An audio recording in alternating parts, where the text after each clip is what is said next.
Hello and welcome to Too Far Tech. Today we have another unboxing video. You can see there's no big box out here. It's gonna be this small box. Okay, anyone can guess what's inside this box. It says Western Digital Green, WD Green, and it says an SSD. So what's the big deal about unboxing this one? See, many people have found this to be a cheap alternative for an SSD. It starts anywhere from 110 to 120, 30, depending on where you are or what you're looking at. Well, I bought this from the local market for a build, and I have used this before. And today I'm going to unbox this one. I'm not just going to show what's inside. What I'm going to do is I'm going to give you a comparative performance compared to a standard SSD that I'm using. These are the used SSDs that I have.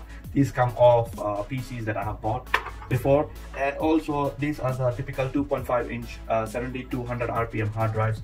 So compared to this, I'm going to show you how well this one performs. You're going to see some benchmarks and some scoring, and then I'm going to install a PC on this one, and we're going to see how fast the boot time is on this hard drive. The video was originally intended to support my builds with SSD boot drives. Some people are aware of the benefits of an SSD boot drive and some are not. So far I didn't sell any PC without an SSD boot drive, and I'm not sure if my video will help you move towards an SSD oriented life, but let me give it a try. In the next few slides I will try to prove 2 points.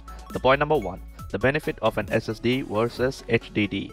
The second one being the performance of the Western Digital Green 120GB hard drive versus other SSD which is of a higher price. And so let's start with the boot sequence. The SSD as a boot drive makes your life really simple as it saves your time, and time is money. I can only show you the difference in boot timing.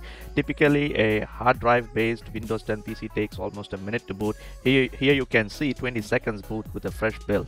Boot timing is only half the story. An SSD really improves your day-to-day operation like browsing, office tasks, gaming, schoolwork, etc. by the factor of 2. Thus I call the SSD the king of productivity. The next one is the comparison using a free tool, the Crystal Disk Mark 7. You can find it online. It's one of the major tools in my arsenal, and let's see what it cooked up with some of the drives I've used for the benchmark. The drive details are actually mentioned on screen, so I'm not going to mention each of them by name. So let's see if it makes any sense. Looks like a bunch of numbers, right? For me, the first time it did look like that. So let me explain in plain language. So the first one being what they promise. This is what you would probably see on the box or in the ads when you are looking at a certain model. In layman's term, assume the road was empty and you have a car and it's a straight road. What's the maximum speed you can achieve? It would depend on the engine power. In this case, the kind of memory chip used in the SSD will determine what is the maximum speed it could probably get. There are 2 factors like read and write speed, which is actually different. Some drives have better read and some drives have almost similar write speeds. Since the SSD as a boot drive will mostly result in reads, we can safely assume all the SSDs that is shown here would feel almost the same in day-to-day operation. You can see the drop in performance if you look closely at the bottom versus the Seagate HDD.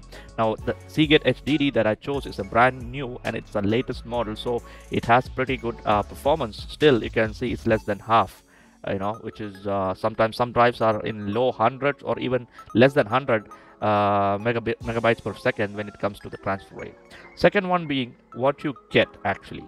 So this is what you actually get when you buy an SSD. This is like, in layman's terms, saying that it's like a regular road with cars and traffic blocks. You have to weave through the cars and the blocks, try to get your maximum speed. This would actually depend a lot on the driver and the kind of engine that's been used. So it's a combination of both. So a smart driver is really required. So on higher end SSDs, they would use the controller chipsets, which is much better than the one that comes with the cheaper ones.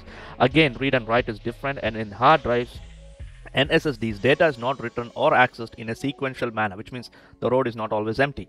This is time consuming as it has to look everywhere for the data, and the hard drive being a mechanical device takes a huge hit when it comes to performance. There is something interesting in the graph. If you look closer, the true color of the Western Digital Green drive is actually revealed here compared to the better drives or the better SSDs like Samsung and Micron. Point number 3 is what you actually feel. This is the real life. Sometimes you can talk about numbers all day long, but what really matters is the time consumed or the time taken. This gives the real feel when you use the PC. I mean, if you want to reach some place on time, it doesn't matter if the road is crowded or not. You just need to save as much time as possible. So you need a real driver who can do that. So you can see the real performance difference between the SSD and HDD here. Check out the time it takes for the hard drive to randomly read data. It's more than double. It's a very big number.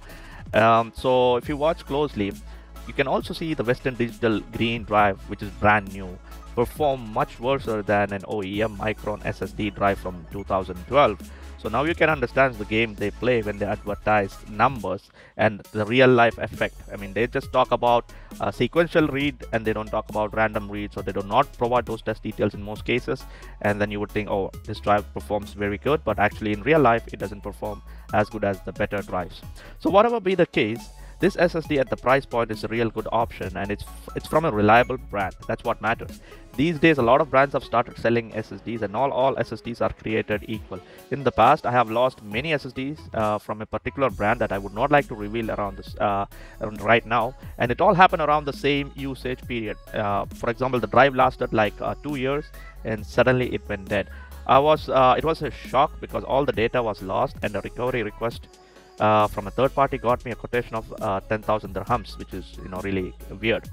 As a courtesy, I mean, when we do the build, we actually do an image backup of the boot drive because we spend a few days actually to set up the boot image properly, and all the PCs that is purchased from us will have that boot image on the hard drive, the second hard drive, or on the USB key. It's time to end this video, and you have already seen how it performs, how it compares to a standard SSD, the other one, the old one that used to be on the PCs before, and also you can see how it performs against a standard hard drive. So is it worth going with an SSD at the boot drive? I'm 100% positive on that. So this is the best way to go. If you cannot afford a high-end hard drive, high-end SSD, at least go with the 120GB. You just have to be cautious about what to put in the drive. Just keep the operating system, some basic softwares that you use regularly, all the game installation and other stuff, put it onto the main hard drive, the data hard drive. Buy a 500 or 1 TB hard drive. This is not expensive these days. So it's good to go with this to start with a basic PC, even if it is for office, it's for home or any other purpose. SSD is the way to go, and this has changed the future. The last 10 years, this is what has really revolutionized PC usage. So I hope you enjoyed watching this video, and I hope you would subscribe. There's going to be more unboxing videos for other stuff, and there's build videos. Now I hope you will subscribe to see the build video with this hard drives that is being done and coming up. Thank you for watching. You have a wonderful day.